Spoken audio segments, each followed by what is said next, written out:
And now we have a hotline in Cantonese with multiple language subtitles from Vinlam in Hong Kong.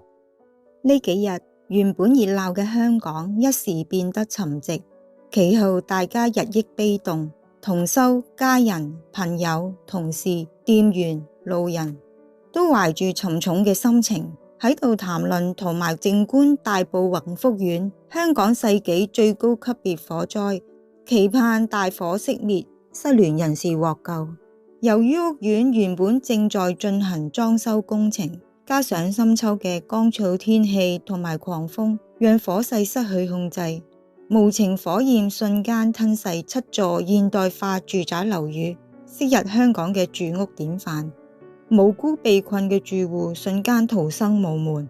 消防員雖然奮勇滅火救人，但面對嚴重嘅人為失誤，已經盡力而為。香港同修第一時間將師傅嘅加持力同埋愛力帶到災場，我哋迅速聯繫同埋組織起嚟，即時調送原先派到其他地方嘅純素飯盒100多個，同埋外加純素杯麵等食物500份，送赴災區物資收集站俾災民。我哋到達災場嗰一刻，深深感受到無比嘅痛心。現場睇到全城嘅各個單位紛紛支援，送上關懷，亦都好感動。同修播放最有力量嘅每日祈禱文，祝福亡靈，願以萬千嘅愛撫慰佢哋悲動嘅心靈，祈願師父照顧佢哋。面對死亡數字以雙位數攀升，至今已經有超過100人失去生命。大家雖然難過，但仍有部分失聯人士，仲有約300隻貓狗等寵物族人獲救，係上天嘅眷顧同埋對祈願嘅回應，亦都係英勇嘅消防員無私奉獻，甚至以年輕嘅生命捨己救人，包括動物族人。師父十分關心災情，當天亦再三詢問有冇同修住喺災區需要協助。喺社群同國家嘅救援以及世界領袖嘅慰問下，災民得到充足嘅物資同適切嘅照顧與撫慰。願佢哋領悟喺世界上冇永久的家，早日尋找回家之路。業力嘅應驗不分貧富地方，世上宏福，轉眼也都可以成為災難，早日尋求解脫之門。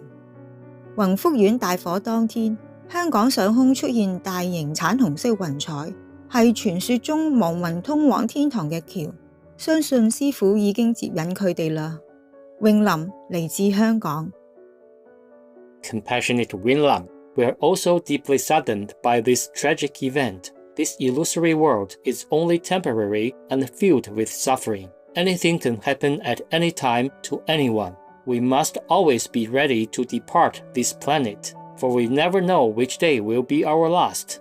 That is why we must seek enlightenment, because without liberation, our souls are lost and subject to the heavy karma of this physical plane, which spares no one.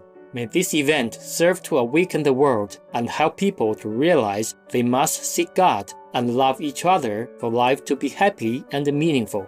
We are glad to hear that the Hong Kong community came together in a spirit of love in response to this terrible fire that took so many lives. May you and the generous people of Hong Kong find peace in God's infinite mercy. Supreme Master TV Team.